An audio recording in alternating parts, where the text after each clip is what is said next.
संकीर्तन में आनंदित रहे, संकीर्तन करते रहे।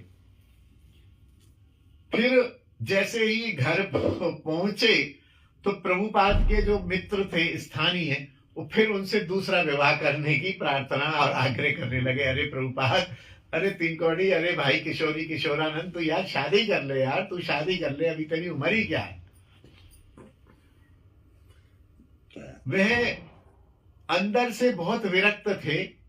वो कभी किसी को ये कहते नहीं थे शादी करने से क्या होगा, ये संसार है, तो दुख का कारण है, ये है बंधन का, कुछ बोलते नहीं थे, मौन रहते थे। बोले इनसे बहस करूंगा तो ये मेरे को बहस में हरा देंगे, क्योंकि लौकिक लोगों के पास लौकिक बात के लिए बड़े तर्क होते हैं। ये शास्त्र भी कहता है, जैसे वैष्णव हो और एक लौकिक व्यक्ति हो, तो वो वैष्णव जो है लौकिक व्यक्ति से ज्यादा तर्क ना करे। वो ऐसे ऐसे तर्क दे देगा, ऐसे ऐसे उदाहरण दे देगा। अरे तुम्हारे पिताजी क्या घर छोड़ के भाग गए थे? पिताजी भी तो घर में रहे थे, उनके भी तो 8 बच्चे थे। तुम ज्यादा बाबा जी बनोगे, तुम ज्यादा भजन करोगे। ये संसार भी तो है। यदि सबको ही बाबा जी बनना है तो संसार किस लिए बनाया है? ये विवाह किस लिए बनाए हैं? ये बच्चे किस लिए बनाए हैं? संसार कैसे चलेगा? फैक्ट्री कैसे चलेगी? दुकान कैसे चलेगी? संसारी लोगों के पास ऐसे तर्क होते हैं भैया कि मैं खुद भुक्त भोगी हूँ, हारने के अलावा कुछ नहीं होता है। भगवान बोलेगे 3 बच्चे हैं। हाँ, तो इसलिए सांसारिक लोगों से तर्क ना करें, वैष्णव से भले ही कर ले, क्योंकि वैष्णव का मार्ग और हमारा मार्ग एक ही है। तो वैष्णव तो समझ जाएगा। लौकिक लोग को तुम वैष्णव का मार्ग समझाने लगोगे, वो समझना चाहता है। भैया अंतर है, लौकिक तो है हम भी, लेकिन हम वैष्णव मार्ग को समझना चाहते हैं तो हम समझ जाएंगे। लेकिन हम वैष्णव मार्ग को समझना यदि नहीं चाहते हैं, हम लौकिक की तरफ ही झुके हुए हैं और उस गड्ढे से निकलना नहीं चाहते हैं, तो किसी लौकिक व्यक्ति को आप जबरदस्ती नहीं समझा सकते हो। वो जब तक खुद उसको ठोकर ना लगे और खुद उसको ये एहसास ना हो कि ये संसार दुख का कारण है और ये जो वैष्णव मार्ग में बंदा बैठा है ये यार हर समय प्रसन्न दिखता है, हर समय। वो एक थे ना, कोई बाबा थे, उनके पास ऐसे ही एक गृहस्थी पति पत्नी या दोस्त लोग मित्र लोग लौकिक गए, थोड़ा सा था, चलो दर्शन कर लेंगे। बोले इधर एक बाबा रहते हैं, दर्शन करो। कोठरी में घुसे तो इतनी सी छोटी सी कोठरी है, देखा अंदर एक छोटा सा बल्ब टिमटिमा रहा था। अरे अच्छा कौन आए कौन? तो बाबा तो दीनहीन होते हैं, दूसरे को अमानी ना मानते हैं। अरे आओ बाबू आओ, कौन आए, किधर से आए, किधर से आए?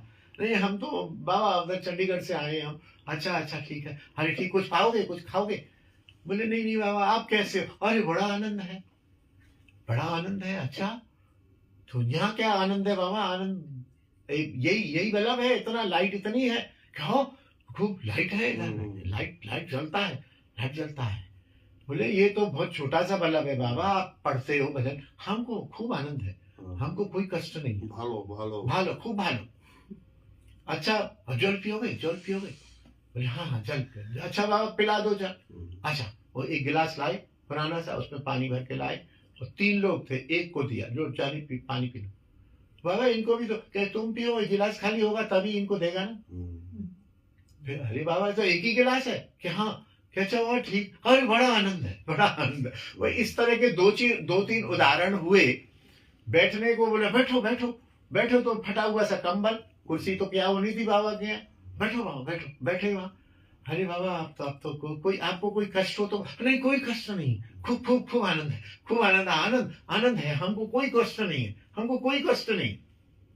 अरे वो वहां से किसी तरह से पानी वानी पी के निकले और बात यही करते आ रहे थे, यार ऐसा बंदा भी नहीं देखा। बोले फटा हुआ तो कंबल है फिर भी आनंद है, एक जीरो का बल्ब जल रहा फिर भी आनंद है, और एक ही गिलास है पूरा, 3 आदमी के 3 गिलास भी नहीं है फिर भी आनंद है। यार एक हम लोग हैं जो कम से कम 24 गिलास घर में नहीं हो तो चैन नहीं पड़ता, उसमें भी हम आनंदित नहीं है।